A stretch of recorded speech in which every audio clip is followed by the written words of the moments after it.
வணக்கம். இன்றைக்கி நம்ம பார்க்க போகிறது என்னென்னா, எல்லா விதமான வெரைட்டி ரைஸ்க்கும் தொட்டுக்கிறதுக்கு சைடிஷ் ரெடி பண்ண போகிறோம். நாம் இன்றைக்கி பார்க்க போகிறது 2 விதமான சைடிஷ் பார்க்க போகிறோம். அதில் முதல்ல நம்ம பார்க்க போகிறது கருணக்கிழங்கு வறுவல். அப்புறம் ரெண்டாவதாக நம்ம செய்ய போகிற வறுவல் வந்து ஒரு சிலருக்கு அது என்ன காயினே கண்டுபிடிக்க தெரியாத அளவுக்கு இருக்கும். ஆனால் அதனோட சுவை வந்து அவ்வளோ அருமையாக இருக்கும். அந்த காயை சாப்பிட விரும்பாதவங்க கூட நல்லா ருசித்து சாப்பிடுவாங்க, அந்த அளவுக்கு சாஃப்டாக இருக்கும். சரி, இப்போ முதல்ல கருணக்கிழங்கு வறுவலை செஞ்சு முடிச்சிடலாம். அதுக்கு முதல்ல கருணக்கிழங்கை வேக வச்சுக்கலாம். இப்போ இந்த கருணக்கிழங்கு நல்லா வெந்துடுச்சு. இனிமேல் இதில் இருக்க தோலை நீக்கிட்டு அது சின்ன சின்னதாக நறுக்கிக்கலாம்.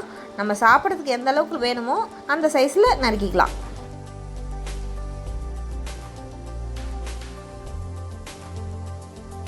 கருணக்கிழங்குலாம் சின்ன சின்னதாக நறுக்கிக்கிட்டோம் இல்லையா, இனிமேல் இதை வறுவல் செய்யலாம்.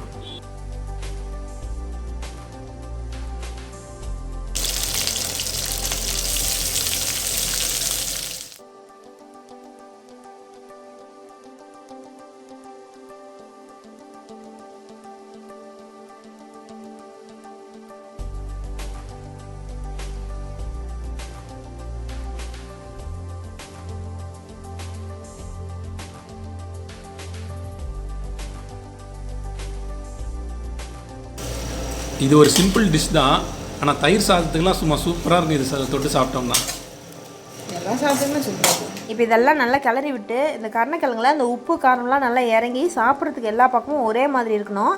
அதனால் ஒரு 2 நிமிஷம் தட்டு போட்டு மூடி வச்சுருக்கலாம்.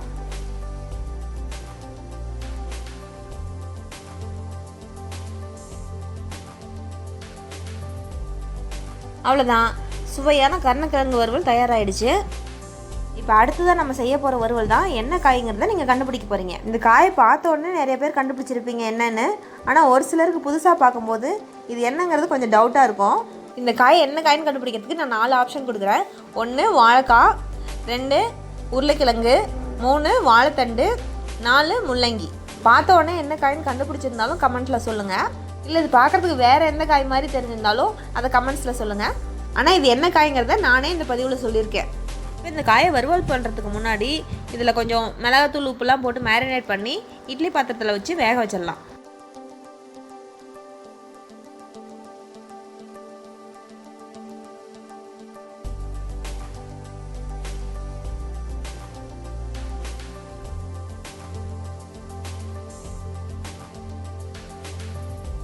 இப்போ இது நல்லா சாஃப்டாக வெந்துடுச்சு.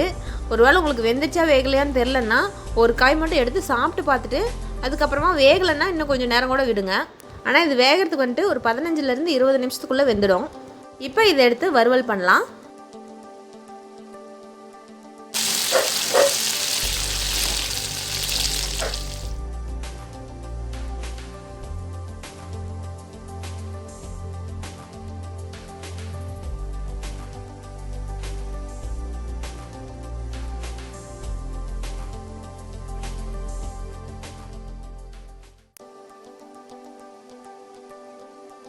அவ்வளோதான், வாழைத்தண்டோட ஒரிஜினல் டேஸ்ட்டில் பொரியல் ரெடி ஆகிடுச்சு.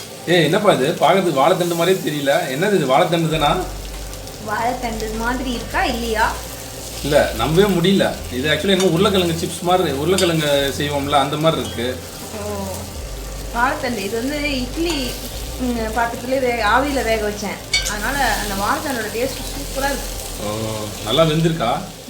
அதெல்லாம் அட்டகாசமாக இருக்குது. ஆனால் சிம்பிள் டிஷ்ஷு சூப்பராக இருக்கும் போல இருக்கே, பார்த்தாலே எச்சு வருது. ஓகே, முடிஞ்சு.